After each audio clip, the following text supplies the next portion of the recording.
এভাবে চুষে চুষে খেতে আমার ভালো লাগে না। আরে পাগলি, চুষে খেলেই তো মজা পাবে। না, এভাবে খেতে একদম ইচ্ছে করছে না। আচ্ছা ঠিক আছে, তোমার যেভাবে মন চায় তুমি সেভাবেই খাও। আমার মিষ্টি বউ নিশাত প্রতিদিন এটা খাবো ওটা খাবো বলে আবদার করে।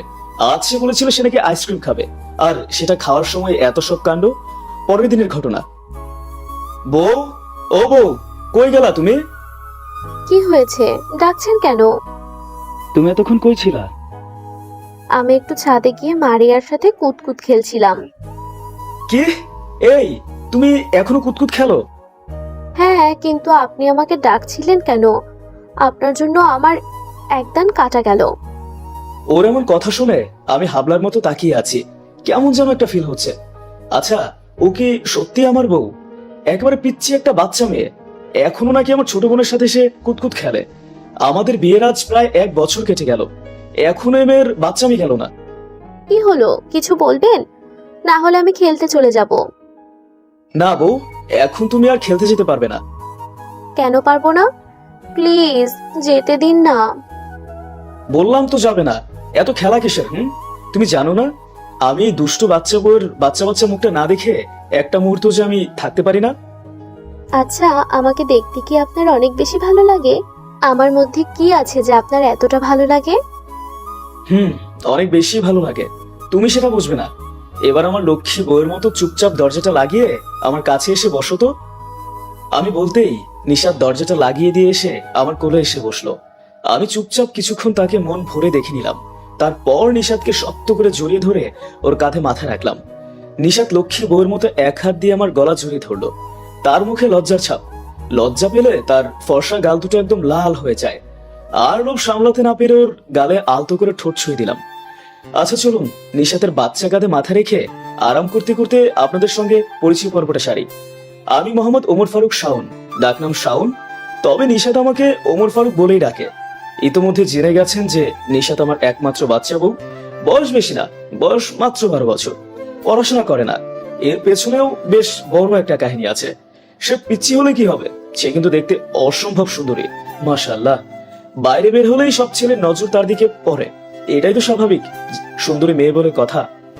নিশাতের এই বিষয়টা একদম ভালো লাগে না। আর আমি বুঝিনি তো, কেউই তো চায় না যে তার বউয়ের দিকে অন্য কেউ নজর দিক, তাই না? তাই সবার সম্মতিতেই নিশা তার স্কুলে যায় না। সারাদিন আমার সাথে দুষ্টুমি করে, আর সময় পেলেই তার ননদের সাথে কুতকুত খেলে।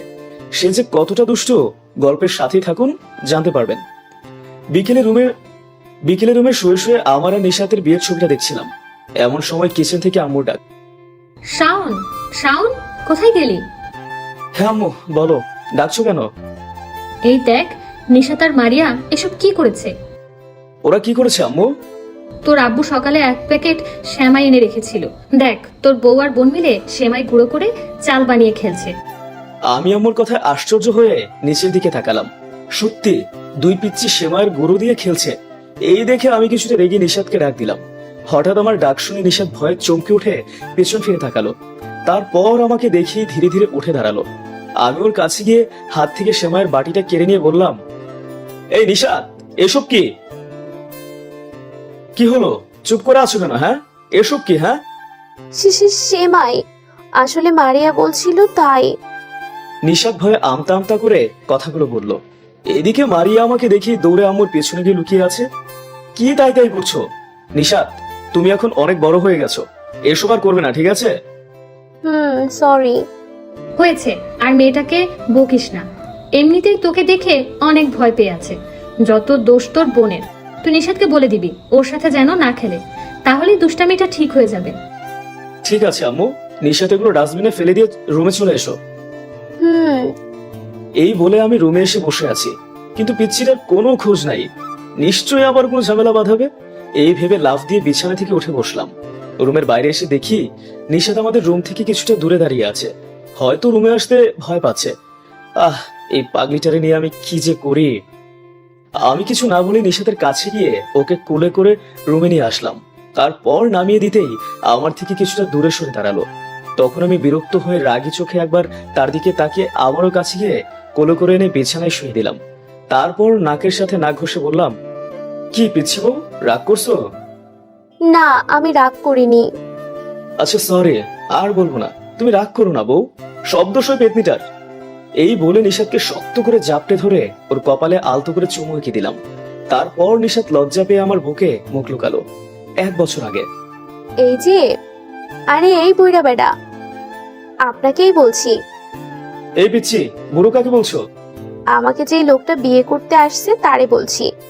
তাই? হ্যাঁ, আমাকে তোমার কোন দিক থেকে বুড়ো বুড়ো লাগে? হ্যাঁ, সব দিক থেকেই। তাহলে আপনি আমার মতো একটা বাচ্চা মেয়েকে বিয়ে করতে আসছেন কেন? মেয়ে আমার খুব পছন্দ হয়েছে, তাই ভাবছি বিয়ের পর তার সাথে কুতকুত খেলবো। কি? আপনি এসব খেলা খেলতে পারেন? একটু একটু পারি, না পারলেও কি, তুমি তো শিখিয়ে দিবে। হ্যাঁ, আমি আপনাকে শিখিয়ে দেব। আচ্ছা ঠিক আছে, তাহলে এবার 3 কবুল বলে দাও। আমি বলার সাথে সাথেই পিচ্চিটা এক নিঃশ্বাসে 3 কবুল বলে দিল। ওর এমন কাজে বাকি সবাই অবাক হয়ে আমাদের দিকে তাকিয়ে আছে। বিয়ের পর। এ কি, আপনি খাটের উপর আসছেন কেন? বারে, আমি ঘুমাবো না? হ্যাঁ ঘুমান, কিন্তু আমার সাথে কেন ঘুমাবেন? তুমি আমার বউ, তাই তোমার সাথে ঘুমাবো। না, আমি আপনার সাথে ঘুমাবো না। আপনি একটা পচা লোক, একটা মেয়ের সাথে এক খাটে ঘুমাতে চান। কথাটা বলেই নিশাদ গাল ফুলিয়ে বসে রইল। ধুর, কেন যে এই পিচ্ছি মেয়েটারে আমি বিয়ে করতে গেলাম। জানতাম আজ আমার বাসর করা হবে না, কিন্তু এখন তো দেখছি জড়িয়ে ধরে আমার ঘুমানোটাও হবে না। হঠাৎ একটা বুদ্ধি মাথায় আসতেই ঠোঁটের কোণে হাসি ফুটিয়ে তাকে বললাম, আচ্ছা নিশাদ, তুমি কি তোমার আব্বু আম্মুকে একসাথে ঘুমাতে দেখেছো? হ্যাঁ দেখেছি তো। আমি যখন ওদের সাথে ঘুমাতাম তখন ওরা দুজন একসাথে একজন আরেকজনকে জড়িয়ে ধরে ঘুমাতো। মারছে রে, আমার বাচ্চা বউটা বলে কি, আমি তো শুধু একসাথে ঘুমানোর বিষয়টা বোঝাতে চাচ্ছিলাম, বাট সে তো দেখছি আমার থেকেও আরো এক ধাপ এগিয়ে গেছে। যাক, ভালোই হয়েছে। বিড়াল মারা না হলেও অন্তত তাকে জড়িয়ে ধরে ঘুমাতে তো পারবো। আমি এসব ভেবে খুশি হয়ে তাকে কিছু বলতে যাব, তখনই সে বলল, এই বুড়ো লোক, আপনি এসব কেন জিজ্ঞেস করছেন? হ্যাঁ দেখেছো তো, তোমার আব্বু আম্মুর বিয়ে হয়েছে, তাই ওনারা একসাথে জড়িয়ে ধরে ঘুমায়। আজ তো আমরাও বিয়ে করেছি, তাই না? তাহলে আমরা ঘুমাতে একসাথে দোষ কি? হ্যাঁ তাই তো, কিন্তু আমি প্রতিদিন আম্মুকে জড়িয়ে ধরে ঘুমাই।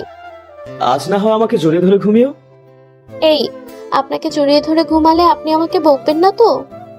না পিছিয়ে বকবো না। আসো দুজনে তাড়াতাড়ি ঘুমিয়ে যাই, কাল তোমাকে নিয়ে শ্বশুর বাড়ি ঘুরতে যাব। এই, আপনার শ্বশুর বাড়ি কোথায়? কেন, তুমি জানো না? আচ্ছা শোনো, আমার শ্বশুর বাড়ি মানে হচ্ছে তোমার আব্বুর বাড়ি, বুঝছো? আর উনি আমার শ্বশুর হন। হ্যাঁ বুঝছি। এই, আমি বাথরুমে যাব। হ্যাঁ যাও, এইদিকে বাথরুম। আপনি একটু আসুন না, আমার ভয় করে। আচ্ছা চলো, ভিতর ডিম। ভিতর ডিম বলতেই নিশাদ ভেঙচি কেটে আগে আগে ওয়াশরুমে চলে গেল। আমিও তার পেছন পেছন গিয়ে দরজার কাছে এসে দাঁড়ালাম। কিছুক্ষণ পর নিশাদ বেরিয়ে আসতেই ভাবলাম পিচ্চিটারে কোলে নেই। না থাক, একদিনে এত কিছু করলে পিচ্চিটা আবার কি থেকে কি ভেবে বসবে। এর চেয়ে ভালো ওকে জড়িয়ে ধরে ঘুমিয়ে গেলাম। পরের দিন সকালে ঘুম থেকে উঠে দেখি পিচ্চিটা আমার পাশে নেই। আয় হায়, পিচ্চি গেল কই? নিচে থেকে চেঁচামেচির আওয়াজ শুনে দ্রুত বেরিয়ে এসে যা দেখলাম, আমার পায়ের নিচের মাটি যেন শূন্য মিলিয়ে গেল। আমি রুম থেকে বেরিয়ে সিঁড়ির সামনে আসতে দেখি নিশাদ সিঁড়ির একদম নিচে পড়ে আছে। বাসার সবাই ওকে ঘিরে দাঁড়িয়ে আছে। আমি দৌড়ে সিঁড়ি বেয়ে নেমে নিশাদের পাশে গিয়ে হাঁটু গেড়ে বসলাম। পিচিটার হাত পায়ের অনেক অংশ ছিঁড়ে গেছে। তাকে কয়েকবার ডাকার পর বুঝলাম সে জ্ঞান হারিয়েছে। আম্মু তাড়াতাড়ি ফার্স্ট এড বক্স নিয়ে এসে আমার হাতে দিল।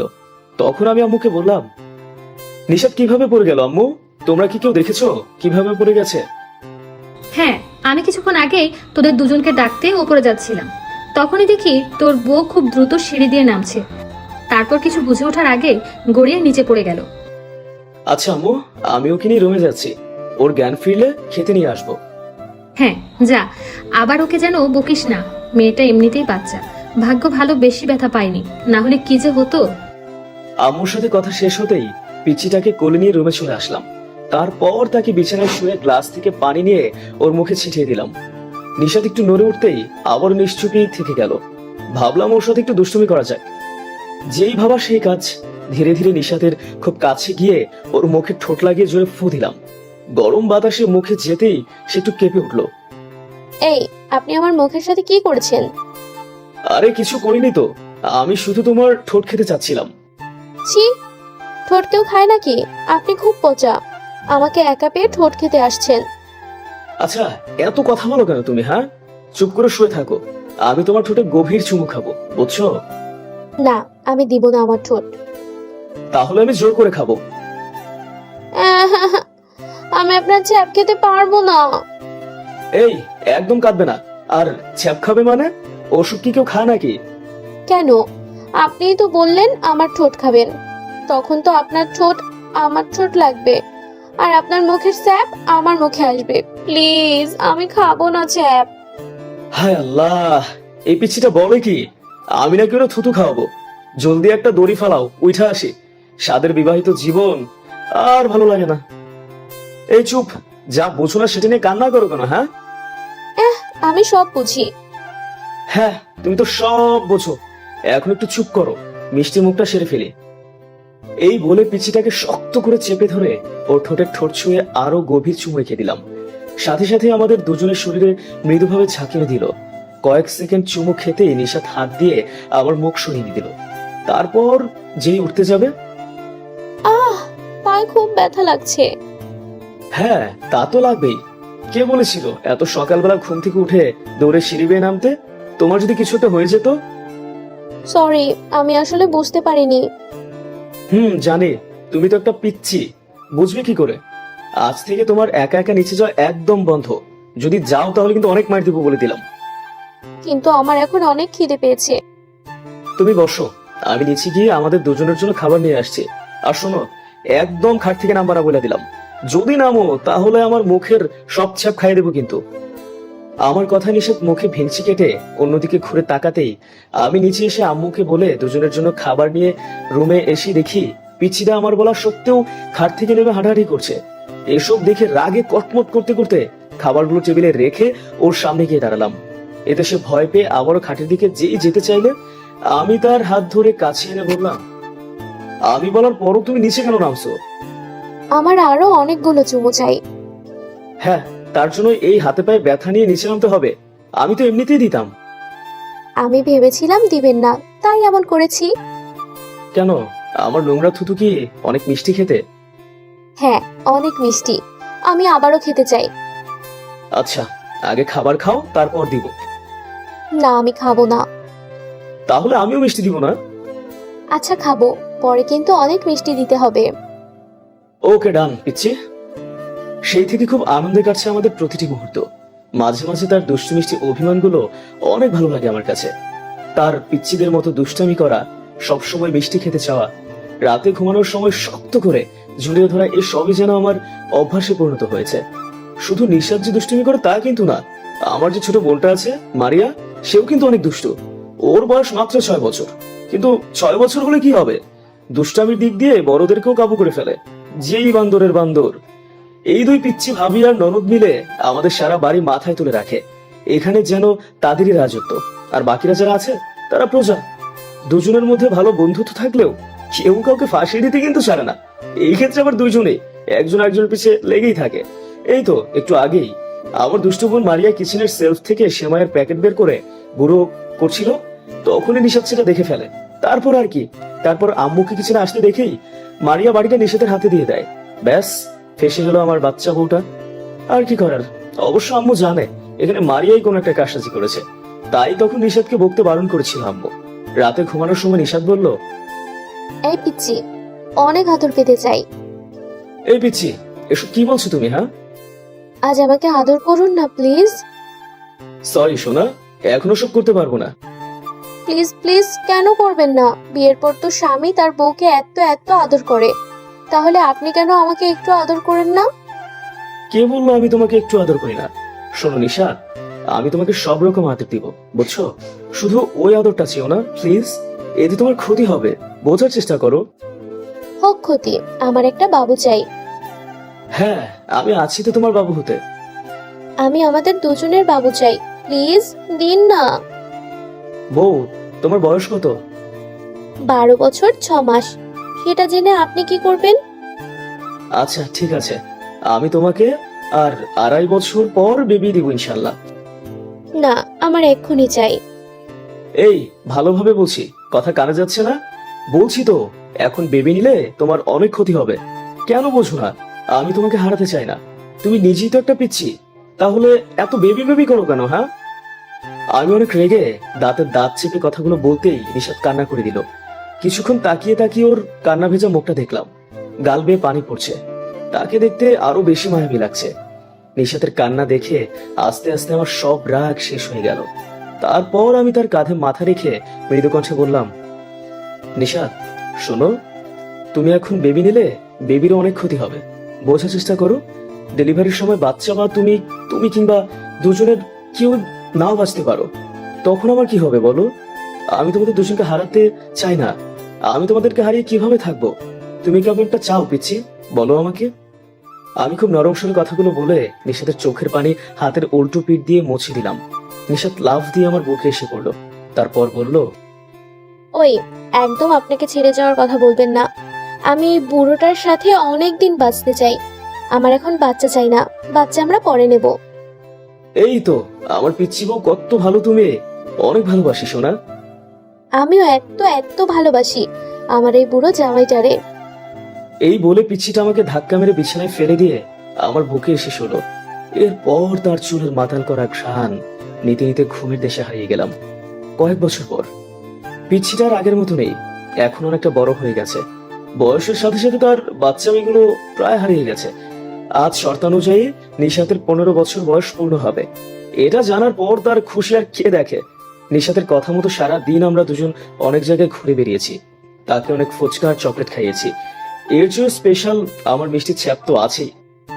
সবশেষে আবার নতুন করে বাসর সাজালাম।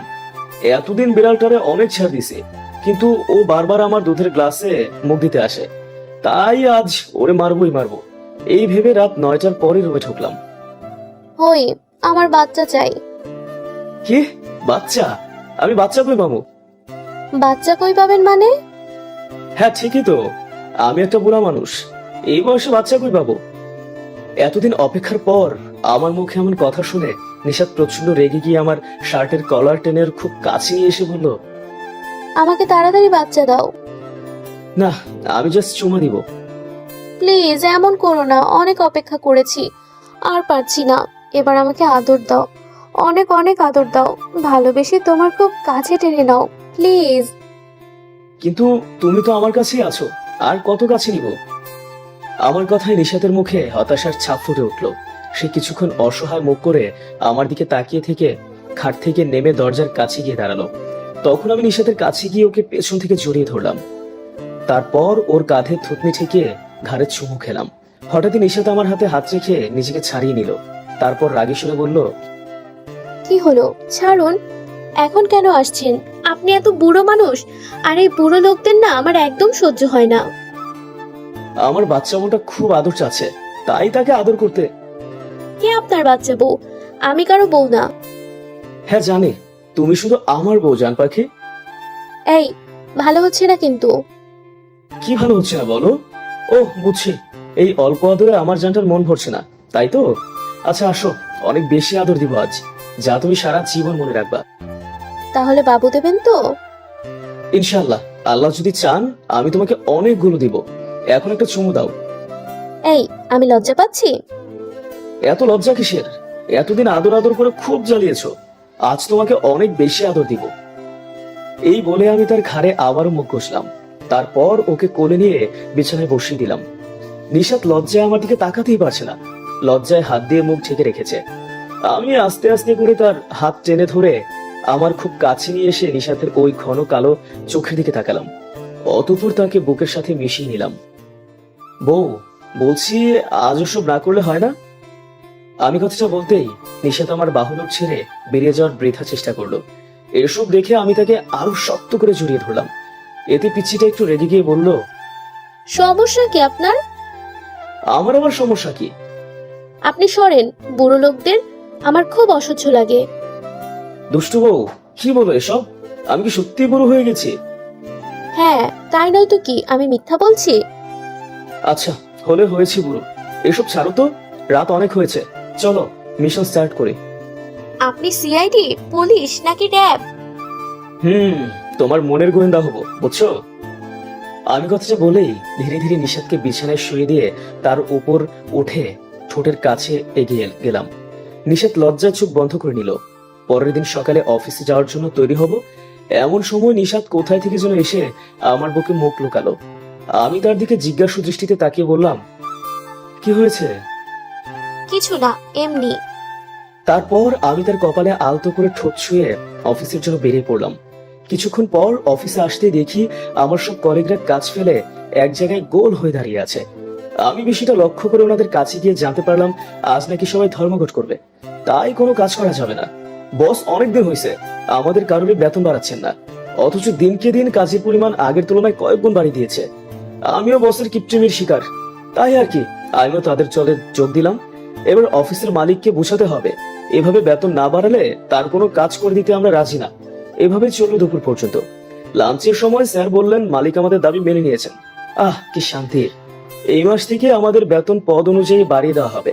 ব্যাস, শুরু হলো নাচানাচি, না মানে লাঞ্চ পার্টি। সবার সাথে খাবার খেয়ে ডেস্কে যাব, তখনই স্যার বললেন আজ অফিস বন্ধ, কাল থেকে কাজ শুরু করতে। তাই আর কি, তাই আর না দাঁড়িয়ে থেকে দ্রুত গাড়ি নিয়ে বাসার দিকে যাচ্ছিলাম। হঠাৎ একটা বিকট আওয়াজ হতেই সামনে তাকিয়ে দেখি একটা ট্রাকের সাথে আমার গাড়ির একটা সাইড মৃদুভাবে ধাক্কা লাগলো। আলহামদুলিল্লাহ, একটুর জন্য বেঁচে গেছি। ট্রাকটা যদি সরাসরি সামনে দিয়ে আসতো তাহলে এতক্ষণ আমি ওপরের বাসিন্দা হয়ে যেতাম। এদিকে ভয়ে আমার শরীর ঘেমে একাকার হয়ে গেছে। গাড়িটা একপাশে সাইড করে ওয়াল থেকে টিস্যুটা বের করে মুখটা মুছে নিলাম। তারপর কি যেন ভেবে নিশাদকে কল দিলাম। এই পিচ্ছি, কি করছো? আমি এইমাত্র গোসল করে আসলাম, এখন খাবার খাবো। আপনি? আমি এখন একটা মেয়েকে নিয়ে লেকের পাড়ে ডেটিং এ যাচ্ছি। কি, আপনার এত বড় সাহস? ঘরে বউ থাকতে অন্য মেয়ের সাথে ডেট করবেন? হ্যাঁ জানো, ও দেখতে খুব হট। আপনি এমন করতে পারলেন? এখানে কাদার কি আছে? বিয়ে তো আর করছি না, তাই না? জাস্ট একটু ডেট করে চলে আসবো, প্রমিস। লাগবে না আপনার প্রমিস, থাকেন আপনি, আমি এক্ষুনি বাপের বাড়ি চলে যাচ্ছি। এই যেও না সোনা, প্লিজ, তুমি আমার একটা মাত্র পিচ্ছি বউ। হ্যালো, ওই পাগলি, শোনো তো। নিশাদ কান্না করে কলটা কেটে দিল। আরে, আমি তো জাস্ট মজা করছিলাম, কিন্তু বউ তো দেখছি সিরিয়াসলি নিল। এদিকে নিশাদ আমার অন্য মেয়ের সাথে ডেটের কথা শুনে অনেক কান্না করতে লাগলো। নিশাদের বিশ্বাসই হয় না যে আমি এমন করবো তার সাথে। যদি অন্য মেয়েকে এতই ভালো লাগে তাহলে কাল তার সাথে যা হলো সেসব কি ছিল? ভেবে নিশাদের কান্নায় বুক ফেটে যাচ্ছে। রাত বাজে 9টা। নিশাদ আম্মুকে নিয়ে ওদের বাড়িতে এসেছে। আম্মুকে একা আসতে দিত না, তাই আম্মুকেও সাথে নিয়ে আসছে। নিচে কিছুক্ষণ ওর আম্মুর সাথে কথা বলে রাত 10টায় রুমে আসলো। এসেই নিশাতের চোখটা একদম ছানা বড়া হয়ে গেল, কারণ সে দেখলো আমি খুব আরাম করে ওর বিছানায় শুয়ে ঘুমাচ্ছি। সে হয়তো এই অবস্থায় আমাকে এখানে আশা করতে পারেনি। সে কিছুক্ষণ আমার দিকে অবাক চোখে তাকিয়ে থেকে দৌড়ে নিচে এসে শাশুড়ি মাকে জিজ্ঞেস করলো শাওন কখন আসছে। তখন উনি বললেন আমি নাকি দুপুরের পরপরই এখানে এসেছি তাকে সারপ্রাইজ দেওয়ার জন্য। কথাটা শুনতেই নিশাদের মুখে হাসি ফুটে ওঠে। তখন সে আমি যে তাকে মিথ্যে বলে কাঁদিয়েছিলাম সেটা বুঝতে আর এতটুকু বাকি নেই। নিশাদ মুচকি হেসে দ্রুত রুমে এসে আমার পাশে বসলো। তারপর মাথায় হাত বুলিয়ে কপালে মৃদু ঠোঁট ছোঁয়াতেই আমি তাকে শক্ত করে জড়িয়ে ধরলাম। তখন সে খুব ঘাবড়ে গিয়ে বলল, আপনি আমাকে মিথ্যে বলছেন কেন? কই আমি মিথ্যা বলছি? আপনি নাকি মেয়ে নিয়ে ডেটিং করবেন? হ্যাঁ করেছি, ডেটিং করেই তো এখানে আসছি। এই, আর মিথ্যে বললে একদম গলা টিপে দেব। শুধু শুধু আমাকে কষ্ট দেয়, পচা লোক। আচ্ছা বউ, আজকে আমরা দুজনে মিলে রুম ডেট করলে কেমন হয়? ছি, এসব কি বলেন? স্বামী স্ত্রীর পবিত্র ভালোবাসার সম্পর্কে এমন একটা পচা নাম বলবেন না। আমার এসব ভালো লাগে না। সরি জান, আজকাল তুমি একটু বেশি রেগে যাও। যদি আর কারণ আমি, আচ্ছা আর বলবো না, চলো দুজনে মিলে বাসর করি। চলো। নিশাদ বলতেই আমি তাকে ঘুরিয়ে পাশে শুয়ে দিলাম। অতঃপর পিছিটাকে কাছে টেনে ওর নাকের সাথে নাক ঘষে চোখের দিকে তাকালাম। তার চোখ দুটো খুব বেশি মায়াবী, অনেক বেশি সুন্দর। আমাকে সারাক্ষণ বশীভূত করে রাখে যেন। ইচ্ছে করে সারা জীবন ওই চোখেই চেয়ে থাকে। দেখি অপলক।